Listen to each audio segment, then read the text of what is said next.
Hello everyone, welcome back. Today we're going to be talking about Craft Holsters fully Kydex holster for the 1911. This is an inside the waistband holster. I requested something that was concealable, even though this is a fairly large gun, right? It's got the 5-inch barrel. The place where I'm carrying it is in the hollow of the ass, right? So basically the ball joint is over here, butt's back here, so there's a hollow over there where this large frame gun can sit pretty comfortably, okay? So before we start talking about the holster, we're just going to practice our draw stroke. The way we're going to do this, we're going to put the hand on the chest, okay, pull the gun, rotate it, join, extend, flip the safety off, flip the safety back on, come back in, all right, and then clear our garment, right, and get the gun back in the holster, okay? I'll do it this way so you guys can see what I'm doing with my thumb. With the 1911, when you know, because it has that thumb safety, the thumb has to ride on top of your thumb safety because that's the only way you're going to be absolutely sure that your safety is off. So, put my hand on my chest. I'm going to draw, join, extend, find my sights, get them on target, flip the safety down, flip the safety back up, come back in, clear my garment, get the gun back in the holster, okay? So we're gonna load the gun up now. We'll take a couple of shots with this holster. Safety. Lock the gun open. Put the magazine in. Safety on. Okay. So let's go over here. All right. Come up. Clear. Safety back on.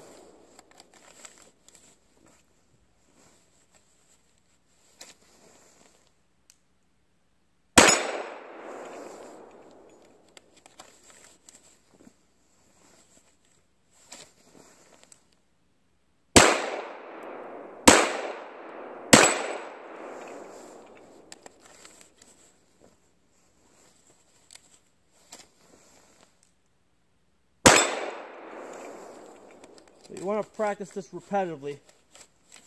Be careful that your guard, just make sure your clothes don't end up inside your holster because that's going to jam you up.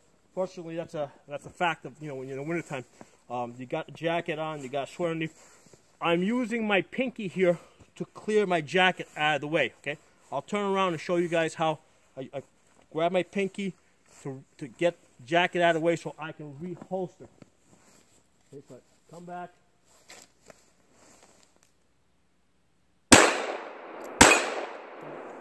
The gun's empty. So the way like I said earlier, I'm going to grab my pinky. That pinky is going to grab my jacket. I'm going to clear the garment. Get it in the holster. Okay. All right. So now that's how I get the gun. So let me take this off and let's talk a little bit more about this holster. Now I'm using the Rock Island 1911. Okay. All right. So this is the Rock Island. Is very close to the original design, right, for the 1911. Okay, this is very close to the original design. Over here I have a Taurus 1911. Okay, Now with the Taurus, it is a little bit thicker, so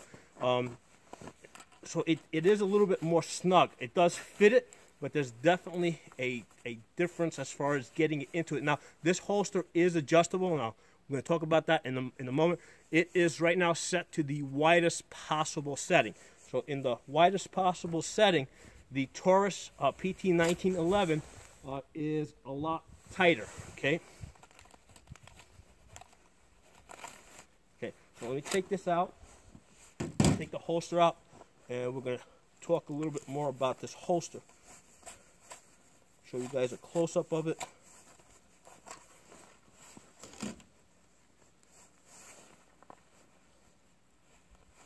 Now, when we're talking about 1911s, there's a lot of them out there made by different companies, okay?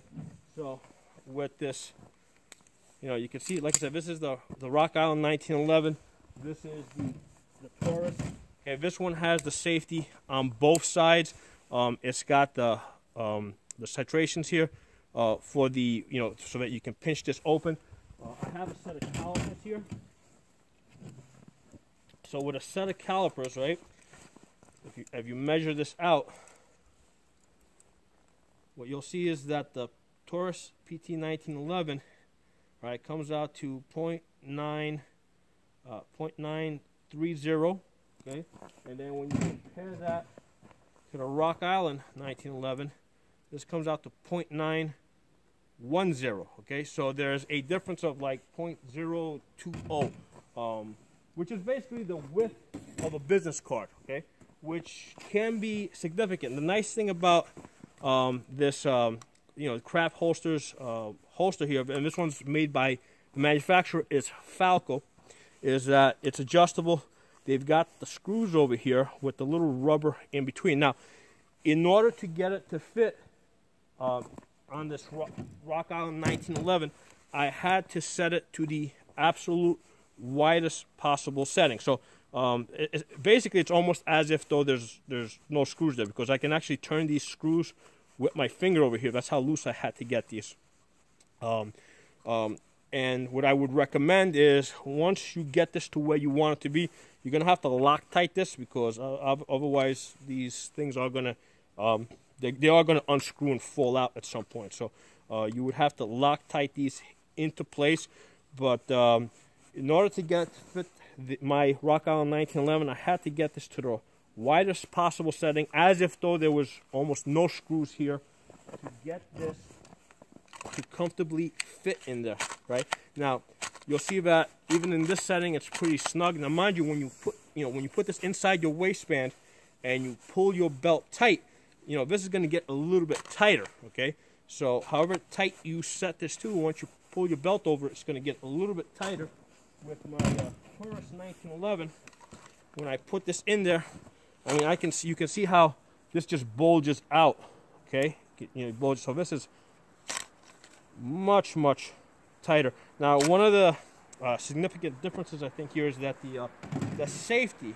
If I compare the safeties of these two guns, right? First of all, the Rock Island only has the safety on the left side, which is the original design, but you can also see how the safety on the Taurus is much longer, sticks out more, so that is going to make a difference, okay? Because with the Taurus, when I put the, you can see how it hits it right away over there, and then it kind of starts stretching it out a little bit, okay? So this definitely fits the Rock Island much better, and of course the Rock Island being more of the original GI version. So that's just something that you guys are going to have to test out, because lots of different companies make 1911s, and every company, there's going to be some slight variation from company to company. Okay. Now, one of the things I wanted to talk to you guys about is about how this clips onto your belt. That's basically the belt loop over here. Okay. This is attached by two rivets over here. One of the things that I do not like about this holster, right, is this space right here, right? You see the space in here? Okay, that empty space is where your pants go, right? So your pants come up through here, and that's almost the size of my pinky. That's unnecessary space, okay, which adds to the thickness of this holster unnecessarily. So if I had to make a recommendation to Craft Holsters and Falco, it would be to eliminate this extra unnecessary space, because this space over here only needs to be the thickness of your pants, and I don't think anybody wears pants that are that thick, right? The pants are thin. They're like the size of, I don't know, my sleeve over here, right? So when it goes in there, you can see how much extra unnecessary space is in there, right? So this should be modified a little bit. That's the only thing I don't like about this holster, is that it is the way the clip is set up. It makes the holster unnecessarily thick at this point over here. All right. So let's get this holster back on. Talk a little bit more about it. The way you're gonna put this holster on is you're gonna undo your belt. You're gonna come, because I'm carrying in the hollow of my ass back here. You're gonna basically undo your belt to that point. Okay. I'm gonna take the holster. I'm gonna basically clip it over there, and then I'm going to take the belt and I'm going to run it through that belt loop, if I can find it.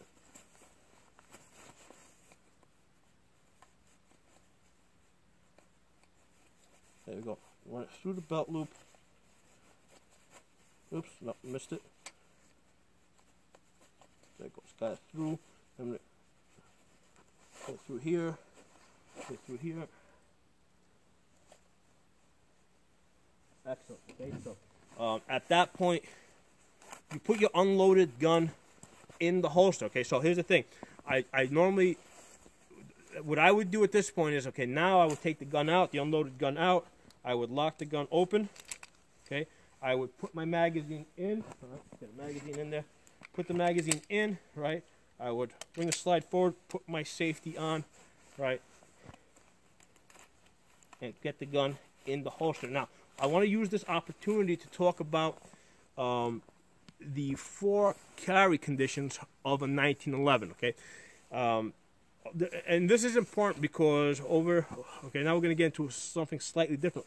You know, there's a lot of discussion on the internet about how safe it is to carry 1911s. This goes all the way back to to when the gun was first invented, right? Back to World War I. Back in World War I, a lot of GIs did not carry the 1911 with a round in the chamber. And the reason is because the holsters had not caught up with the gun technology at that point. So today, for example, when I carry a Glock, I carry it only in the Kydex holster, which protects the trigger guard, right? So that's the function. That's one of the functions of a Kydex holster, to protect the trigger guard. So the fact that this is a Kydex holster, it completely negates the safety concern. The safety concerns that existed back in 1911 with regards to carrying a 1911, because there was 4 conditions, right? Condition 3, right, is full magazine, okay, no round in the chamber, okay. And then what you would do is that as you would come up, actually let me get the magazine out so this will work better, right? So basically no round in the chamber, right? Your hammer would be down. You just put the magazine in. Condition 3 is basically when you go to the gun, what you do is you come up, you run your slide, right, and then you're ready to shoot, right? That's condition 3. Condition 2, right, you put your magazine in, right? So you put the magazine in, okay, put a round in the chamber. Obviously, I got nothing in there right now. Round the chamber, and then you manually lower the hammer, okay? This is not something I recommend. Very few people that carry 1911s carry it this way. And the way it goes with condition 2 is when you come out of the holster, okay, you use your thumb to basically cock the hammer, and then you come out, and then you would, basically your thumb still needs to go on top of the thumb safety. And the reason is because, you want to make sure that safety is down, okay? So that's condition 2. You have to manually cock the hammer, okay? Condition 1. Condition 1 is you have you put your magazine in, you put around the chamber, you flip your safety on, right, and then you holster the gun. Okay, so this is the way that most people carry their 1911, round the chamber, thumb safety on, and a lot of people are not. As I have talked to a lot of people don't feel comfortable with that, and the reason is because the thumb safety on the 1911 will sometimes get knocked off. Okay, if you're carrying it in a leather holster or in a fabric holster, that can be an issue. But if you're carrying it in a Kydex holster that protects the trigger guard, like this Craft Holsters holster over here, that's not an issue, right? Because given that you have that given that it protects the trigger guard, I can carry this gun in condition 0. Okay, condition 0 is basically simply round the chamber, safety off. Okay, and now you're depending on just the holster to protect the trigger guard. Of course, the 1911 also has the back strap safety. But the point I'm bringing out here is carrying a 1911 in condition 0 with the thumb safety off is just as safe as carrying your Glock or your M&P or any other striker fired gun. Okay, you're depending on the holster to protect the trigger guard. So now with the 1911, I don't think there's any added benefit to carrying it in condition 0 intentionally with the safety off. Okay, and what I would do is I would just carry it with the safety on. The reason is when you come out, your thumb needs to ride on top of that safety anyway, because if you don't, there's too much of a chance that, hey, maybe the safety's on, right? Or maybe if your thumb is riding underneath it, you know, maybe something happens, you get knocked, and you accidentally push up on the safety, and you flip the safety on when you don't want it to be on. So that's why, regardless if you're carrying this in condition 1 or in condition 0, right, what you're going to do is you're going to ride your thumb on top of the safety. And like I said, there's no reason to use condition 0. You know, there's no reason not to have that thumb safety on, since your thumb needs to go on top of it anyway. So you come out, right, put the safety off, safety back on, goes back into the holster. So let's take this holster off one more time. Now, before I go forward, let's talk about using a restroom with a large gun like this, okay? Because here's the thing: the way I have this set up, if I go to use the restroom, right, and I undo my belt, pull my pants down, this heavy gun is definitely gonna fall off my belt, and I don't want the holster basically falling on the ground. So the way I use a restroom with this is I'll undo my belt. I'll pull the belt back through the belt loop. Okay, I'll take the gun, you know, off. It stays in the holster. Okay. Now, I never want to rest this gun on a surface like this, all right, in the bathroom, because the reason is if I put this on the surface, there's a good chance I'm going to forget it. So what I will typically do with a gun like this is I will take it and I will put it inside my pants, right, inside the, you know, it's still inside this holster, inside my pants, and it's now controlled.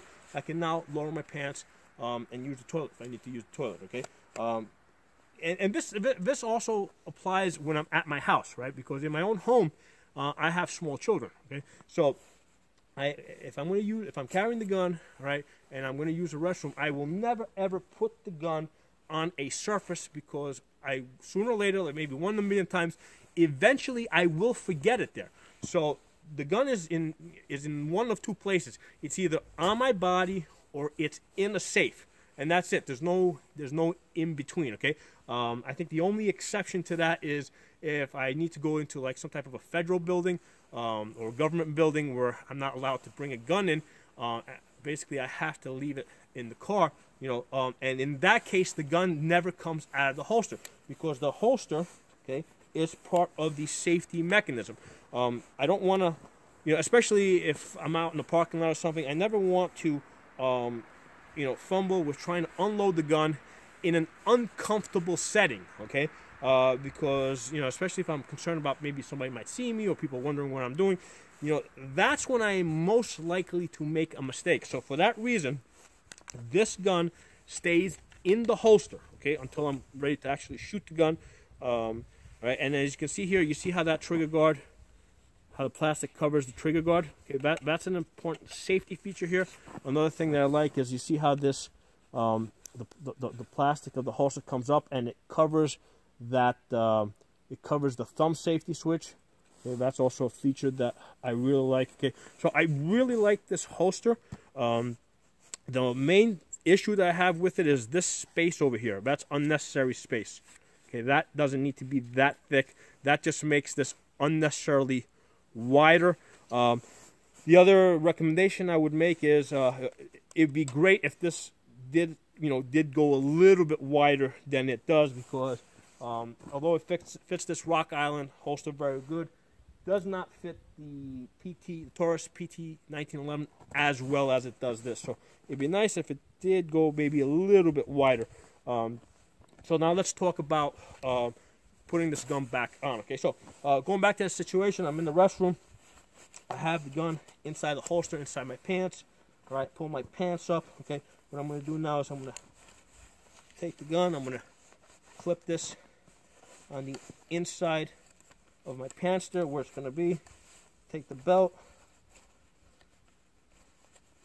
run it through the loop like that.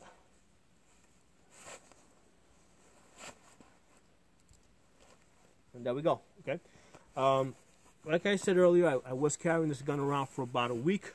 If you're walking around, very comfortable. The only time I felt a little uncomfortable is if I'm sitting in a car, okay? But that's not a holster problem. That's a big gun problem. Because this has the 5-inch barrel, the barrel is going to come down, right? And when you sit down, it's going to kind of, it's going to hit the seat a little bit. The other thing is, because it's a large gun, the grip over here is going to hit the seat, right? The back of the seat. It's going to maybe want to make it push forward a little bit. I have seen some other holster designs where they kind of cant the gun forward a little bit like that. But the way the gun works is if you cant the gun forward, now you've got the muzzle sticking out backwards over here. So now because right now this is comfortable running straight down my leg. If this was a cantable design, it would flip back a little bit over here. Yeah, now this is more comfortable up here if I'm sitting down, but now the barrel's in a less comfortable position. So, but that's not a holster problem. That's just a big gun problem. If you're using the smaller 1911, that's going to be less of an issue. So I hope you guys enjoyed this video. I'm going to put some links below to Craft Holsters website for this holster. In case you guys want to check it out. The holster costs about $90. Okay, so it's I mean, I like it. Except for those two issues, really one issue that I mentioned. It's a little wider than I think it needs to be. I think at the point where the clip attaches to the holster itself. So I'm going to put a link below in case you guys want to check out the site. And I want to give a thanks to Craft Holsters for sending this holster here to the channel for us to test out and do this review for you guys. So thanks again, and if you're not a member of the channel, please subscribe. I'll talk to you guys soon.